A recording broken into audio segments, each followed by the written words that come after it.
Gaza que ainda não foi alvo de uma operação por terra. Vamos conversar um pouquinho sobre tudo isso com o Fernando Horta, historiador e professor, sempre com a gente aqui às segundas, como eu disse, dando esse pontapé inicial na nossa semana. Tudo bom, Fernando? Como você está? Tudo bem, Thalita. Eu estou um pouquinho recuperando aí de uma gripe meio forte, mas tudo tranquilo. Por enquanto, tudo certinho. Vamos começar falando sobre Elon Musk, acho que é o grande tema dessa segunda-feira, tema em debate, né? Então todo mundo quer entender o que se passa. Eu quero saber como você está vendo. É um bilionário enfrentando a justiça brasileira, de alguma forma, né? E assim, é importante porque o que o Brasil fizer ou deixar de fazer pode ter uma repercussão mundial, porque esse enfrentamento não é só aqui no Brasil, né? O mundo todo tem essas questões relativas à regulação das mídias sociais de alguma forma. E a gente vê como essas big techs têm enfrentado, né, vários países. Então, quero te ouvir como você está vendo essa discussão, para onde ela pode nos levar, enfim, conta mais. Então, Thalita, eu acho que nós temos aí, obviamente, uma ofensa do Elon Musk, uma bravata, uma fala de um jovem de 17 anos, não necessariamente de um homem de negócios. O Elon Musk é caracterizado por isso, mas não tem crime nenhum nisso, Thalita. A verdade é essa. O Elon Musk não cometeu nenhum crime, ainda que ele diga e peça impeachment de um ministro, ele não cometeu crime. Até onde a gente sabe, a plataforma Twitter tweetou ali mostrando que tinha cumprido todas as ordens do TSE e do STF. Por mais desabonador que seja e ofensivo que seja, o Alexandre de Moraes jamais poderia ter caído nessa armadilha. O que o Elon Musk está fazendo é preparando o terreno para a enorme guerra que vai surgir nos Estados Unidos a partir de então nas eleições, e ele já está vendo essa situação, aproveitou os contatos que tem no Brasil, levantou um apito de cachorro tremendo em favor de Jair Bolsonaro, colocou toda a extrema-direita brasileira de novo em pé de guerra, que ela estava meio morta, meio caída, e contou com a ajuda do Alexandre de Moraes, que literalmente também se equivocou e também errou. O Elon Musk não cometeu nenhum erro, ali ele diz na decisão dele, incitação a crime, não há incitação a crime nenhum ali. O Elon Musk está de posse dos bilhões que ele tem, fazendo a arruaça que ele costuma fazer em todos os países. Na Bolívia ele ameaçou de golpe, países latino-americanos ele já fez isso. Agora, o que chama a atenção é que esse mesmo Elon Musk, no início do ano passado, estava com contratos praticamente fechados com o Ministério da Educação, com uma série de movimentos que o Ministério da Educação vinha fazendo. Foi ele que se aproximou novamente desse Elon Musk. Né? Então, eu tenho a impressão que nós cometemos dois erros. O primeiro é nos aproximarmos dessa figura por motivos mercadológicos ou de projeto ou qualquer coisa. Isso é um erro absurdo contra a soberania brasileira. E o segundo foi o Alexandre de Moraes cair nessa armadilha, que a única coisa que fez foi dar tudo aquilo que a extrema-direita quis. A extrema-direita acusa o Alexandre de Moraes de colocar nos inquéritos quem ele quiser, sem nenhum tipo de relação à ordem, a partir simplesmente de uma fala, e foi exatamente o que o Alexandre fez. O cara falou, não houve prova nenhuma, não houve criminalização nenhuma, ele incluiu o cara, simplesmente uma pessoa que não é nem brasileira, no inquérito e validou todos os argumentos da extrema-direita contra. Eu acho que o Supremo Tribunal Federal sai enfraquecido disso e estou muito preocupado com essa situação por dois motivos. Primeiro, porque a gente não tem tecnologia suficiente para bater de frente com o Elon Musk nesse momento na questão das redes. E não temos porque tanto o Bolsonaro quanto o Temer sucatearam a educação e as universidades brasileiras, e o atual governo não conseguiu recompor isso ainda, e nós temos dúvidas se o Camilo Santana realmente quer recompor alguma coisa. Segundo, porque uma vez que a gente não tem essas tecnologias, a gente também não trabalhou o letramento digital, que era exatamente ensinar a nossa população como lidar nesse mundo digital. O Alexandre de Moraes tem falado muita bravata, dizendo que as redes não são império de ninguém, as terras sem lei, o que é. Tem uma frase dele que ele repete o tempo inteiro que está completamente equivocada. Ele diz, olha, o que é crime no mundo real tem que ser crime no mundo digital? Não. O real e o digital, eles convivem lado a lado, mas eles não têm as mesmas razões de fundação, a mesma natureza, e várias questões que são pertinentes a um não são ao outro e vice-versa.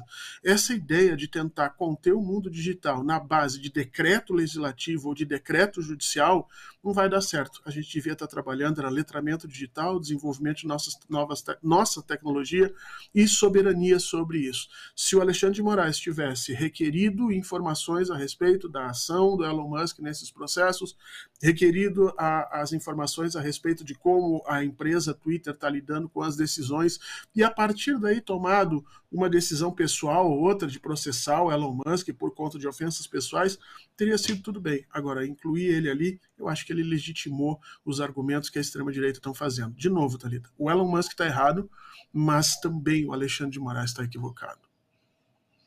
Fernando, na sua avaliação, não há dúvidas de que é uma estratégia de movimentar a extrema-direita no mundo? Ou há algum componente que faça o Brasil se tornar uma região especial nesse contexto? Não, há um componente do Brasil se tornar uma região especial, sim. O Brasil é um dos países com maior índice de utilização das redes para fins políticos, tá?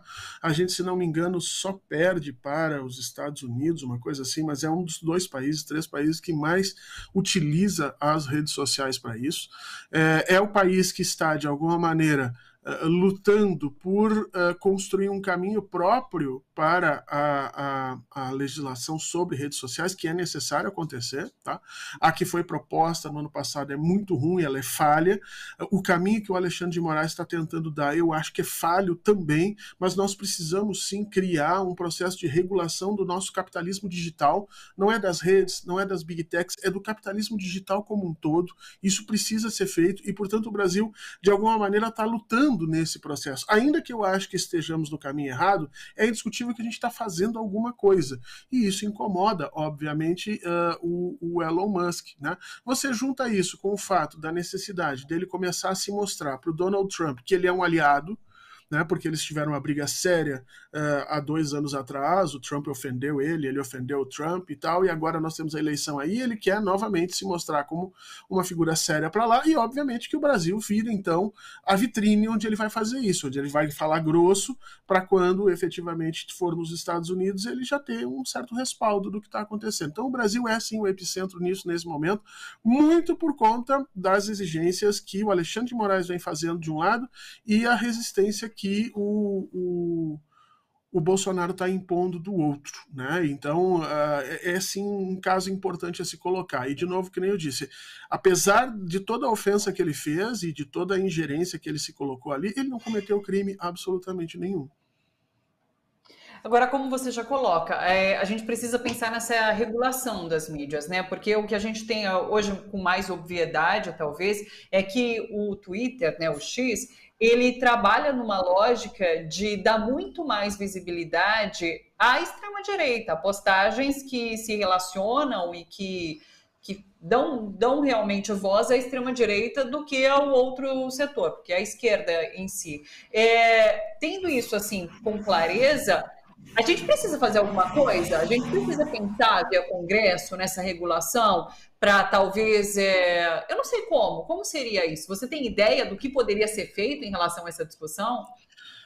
Primeiro assim, a gente não sabe se são os algoritmos que dão vazão às notícias de direita ou se é o próprio ser humano. A gente tem pesquisas psicológicas, por exemplo, que mostram que o ódio engaja muito mais do que qualquer outro dos sentimentos básicos do ser humano, né? Então, essa história de você estar sempre mantendo ódio contra alguém, sempre mostrando alguma coisa chocante, alguma coisa agressiva, tem características, ou pelo menos é entendido pela nossa psicologia como mais importante, mais relevante e costuma dar mais resultado. Então nós não sabemos se são os algoritmos ou se efetivamente é essa pecinha que manipula o computador, que somos nós, né?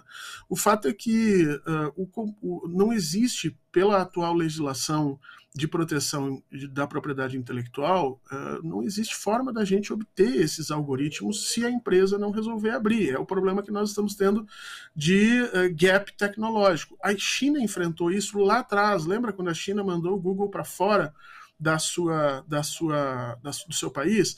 Naquele momento o mundo inteiro enlouqueceu porque era um absurdo, os chineses Os chineses não tinham tecnologia naquele momento para enfrentar aquela plataforma de pesquisa que poderia sim estar direcionando pesquisas para lá e para cá, e a gente sabe que isso influenciaria a política, mas a China foi atrás desse processo de desenvolvimento. Então, nós precisamos sim desenvolver tecnologia própria nesse assunto. Ninguém vai conseguir regular o mundo digital simplesmente com um decreto de caneta de juiz. E o que o Elon Musk está mostrando e está dizendo é exatamente isso. Inclusive, hoje, ele já afirmou nas redes dele que se o Twitter vier a ser bloqueado no Brasil, basta que as pessoas usem o VPN. O VPN é uma das formas de burlar os controles, os poucos controles que nós temos sobre rede no Brasil, mas ele é uma das formas mais simples, existem outras muito mais sofisticadas hoje de fazer. Então, faria bem o governo brasileiro reconhecer que nós precisamos entrar nessa discussão por outro lado, e que não adianta ficar gritando contra um bilionário nesse momento, especialmente se não há nada de concreto contra ele. No fim, o Alexandre de Moraes caiu numa tremenda armadilha. Acho que enfraquece a posição dele, enfraquece a posição do STF e, principalmente, coloca em linha, de novo, toda a oposição de direita contra o presidente Lula, e isso é muito ruim. Seguimos acompanhando. Vamos falar um pouquinho do governo Lula, agora aqui no Brasil, trazer a pauta... Bom, a gente já estava no Brasil, mas vamos trazer a pauta para o governo. Movimentações que acontecem no governo. Quero te ouvir, porque assim, a gente viu essa manifestação de Lula, mais uma vez em defesa da ministra Nízia Trindade, que é sempre atacada, né? Mas enfim, ele fez esse reconhecimento de que cobrou que ela falasse duro e que ela fala manso, mas com muita seriedade, com muita credibilidade, né? E a gente tem também esse impasse na Petrobras. Não sei se a gente começou a discutir sobre isso na semana passada, foi algo que foi se desenrolando depois durante a semana, né? Mas parece que hoje, inclusive, tem uma reunião bastante importante para Lula bater o martelo. Olha, eu ouvi, inclusive, que já está meio que certa essa saída de Prats da presidência da Petrobras para Mercadante assumir. Então, eu queria saber um pouquinho de você sobre essas mexidas, essa possível mini-reforma ministerial, né, que é o que está sendo discutido, inclusive, nesse momento. Como você está vendo essa composição do governo nesse momento? Então, Thalita, primeiro, palmas o presidente Lula, que escapou de uma casca de banana grande, porque quando ele começa a falar sobre a ministra Anísia, ele começa com uma expressão machista, e ele se dá conta no meio da fala dele, e isso acontece a todos nós, tá, Thalita? Eu, inclusive, peço desculpas aqui como homem, muitas vezes a gente usa expressões porque nós somos criados numa sociedade em que essas expressões eram tremendamente utilizadas. O falar grosso, inclusive, era visto como algo positivo, como algo que fazia as pessoas se diferenciarem umas das outras, né? Foi a luta das mulheres e foi o caminho que a presidenta Dilma, por exemplo, trilhou, que foi mostrando para nós homens que essas são expressões que não devem ser utilizadas, que não necessariamente a agressividade implica numa capacidade de gerir problemas ou de resolver questões humanas. O presidente começa resvalando e no meio do caminho ele se dá conta e ele dá uma volta e aí ele vai para o coração, que é o que ele conhece, e abraça a ministra Anísia e diz, olha, você não precisa falar grosso, você precisa ser a profissional que você é, né? E a partir daí ele ajeita uma frase que tinha começado errada e principalmente empodera uma das figuras que eu acho que é uma dos melhores ministros que o Brasil tem hoje, das ministras que o Brasil tem hoje, mas quero colocar também os homens nesse processo, porque a Anísia, ela não se compara só com as mulheres por questão da sua capacidade, ela se compara com toda essa estrutura e tem vencido muitas batalhas. O presidente lembra essa discussão nos hospitais do Rio de Janeiro, não se aprofundou nisso, mas poderia, hospitais do Rio de Janeiro que contêm uma grande ingerência de deputados, senadores e verba que entra e que sai, falta de transparência, questões estranhas, e a Anísia está mexendo nisso tudo. Sabe quem é que me lembra muito isso, Thalita? Me lembra a presidenta Dilma Rousseff quando ela começou a mexer exatamente na Petrobras. Lembra que ela colocou a presidenta Grace Foster e a presidenta Grace Foster da Petrobras começou a mexer nas coisas e rapidamente os homens da política, naquele momento capitaneados pelo Eduardo Cunha, fizeram a Dilma cair exatamente por conta disso. Então é muito importante que o presidente dê esse aval à Anísia, porque nós precisamos mexer nessas questões dos hospitais, sim. Com relação à nossa Petrobras, eu já ouvi de tudo nisso. Primeiro, o Jean Paul Prats e o presidente Lula estão às turras já há um ano. O Jean Paul Prats ele teve uma oposição forte no momento em que o nome dele foi aventado. Essa oposição foi atacada politicamente. A gente sabe que houve acordos da CUT com diversas instituições de classe ali, dos petroleiros, dos engenheiros, para que o nome do Jean Paul Prats viesse a ser aceito. Por que essa divergência? Porque o Jean Paul Prats é conhecido como um homem de mercado. Ele é consultor nessa área de petróleo, provavelmente uma das pessoas que mais sabe sobre isso no Brasil. Mas ele tem uma visão de mercado. Ele foi, por exemplo, contra os monopólios da Petrobras, uma das únicas pessoas dentro do PT que defendia isso. Então todo mundo olhava isso com um certo cuidado. As turras, as brigas entre o Prats e o presidente Lula continuaram acontecendo, primeiro pelo preço da Petrobras, e culminou agora recentemente com a entrega dos lucros aos acionistas, que o Prats não anteriormente fez uma reunião delimitando qual era o valor que deveria ser e guardando parte significativa para reinvestimento. Isso deixou o presidente Lula muito indignado. Só que hoje estava marcada uma reunião para eles resolverem isso, com o ministro Alexandre Silveira, que está ali do lado, o Jean Paul Prats e o Lula. Mas o Lula resolveu primeiro ouvir Fernando Haddad. E o Fernando Haddad veio a Brasília primeiro para conversar com ele. E Haddad é fiador da manutenção de Jean Paul Prats na Petrobras. Então, provavelmente o Haddad deve ter dado ali um testemunho dizendo que o Prats é essencial, que nesse esforço de se buscar a calma dos mercados, um certo cuidado com a Faria Lima, num processo em que já há um pedido da Petrobras para aumentar em 17% o valor da gasolina. Tudo isso o ministro da Fazenda está tendo que gerenciar. Então, se era certo antes, e eu acho até que era, a saída do Prats para a entrada do Mercadante, a chegada do Haddad nesse processo pode transformar essa situação e buscar um outro caminho. O fato, Thalita, é que nós vamos ter que definir o que a gente quer com a Petrobras. Se a gente quer uma empresa de mercado que lucre e mande dinheiro para fora, como efetivamente aconteceu durante o governo Bolsonaro, e agora o Jean Paul Prats resolveu colocar de novo isso em pauta, ou se nós vamos querer aquela Petrobras do governo Lula 1 e 2 e da presidenta Dilma, que era um arrimo no processo de crescimento e desenvolvimento brasileiro. Ou seja, pegava, lucrava, ganhava, produzia, gerava emprego, pagava imposto e ainda fazia investimentos muito fortes em algumas indústrias nacionais, como, por exemplo, na indústria de produção de navios no Brasil, que estamos precisando. Então, o governo vai ter que definir exatamente isso. Não dá para servir a dois senhores ao mesmo tempo, e acho que o presidente Lula está pensando muito nessa situação. Eu, só para terminar, gostaria que não fosse uma mini-reforma, Thalita. Eu gostaria que fosse uma big reforma ministerial, que o presidente Lula conseguisse fazer agora, no mês 4 ainda, uma reforma que pudesse dar dinamismo ao governo, dinamismo que parece que ele vem perdendo em algumas áreas, e o resultado nas pesquisas é que o presidente vem caindo a sua aprovação, e não é bom num país conflagrado como nós estamos, e agora com Elon Musk gritando nas redes, dizendo que quer impeachment de ministro da Suprema Corte. É preciso resguardar o presidente, é preciso dar dinamismo nesses ministros e nesses ministérios. E dito isso, ponto alto da semana, o que a gente pode esperar, para onde a gente deve olhar, Fernando? Eu acho que o ponto alto da semana é essa reunião que era para ter acontecido hoje. Ela vai fazer toda uma diferença na economia, por quê?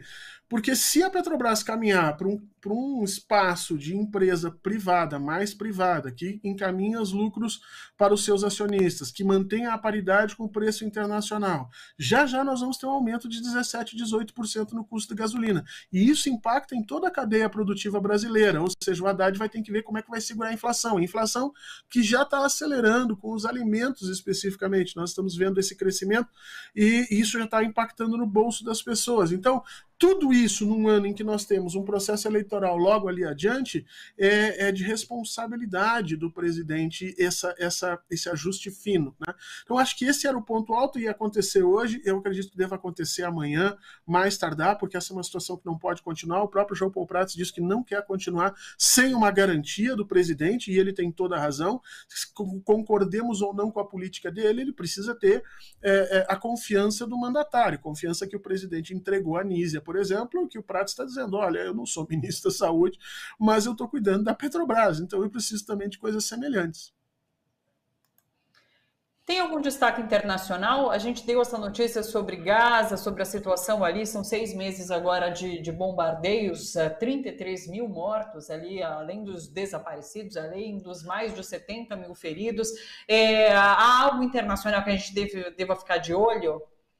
Sim, o Netanyahu voltou a falar novamente nessa invasão a Rafah, ou Rafah, quem preferir a pronúncia, né, de lá. Então, está todo mundo muito preocupado, porque Israel permitiu o retorno de uma série de refugiados, especialmente para a cidade de Khan Yunis, e essas pessoas estão retornando, portanto, aquelas regiões que estavam um pouco mais vazias voltam a se encher de pessoas num período anterior em que Israel está dizendo que vai fazer uma violenta operação por terra. Operação por terra que já foi pedido pela ONU que não acontecesse, pelos Estados Unidos e Joe Biden que não acontecesse, e obviamente por todos os organismos internacionais que Netanyahu se furte a fazer isso.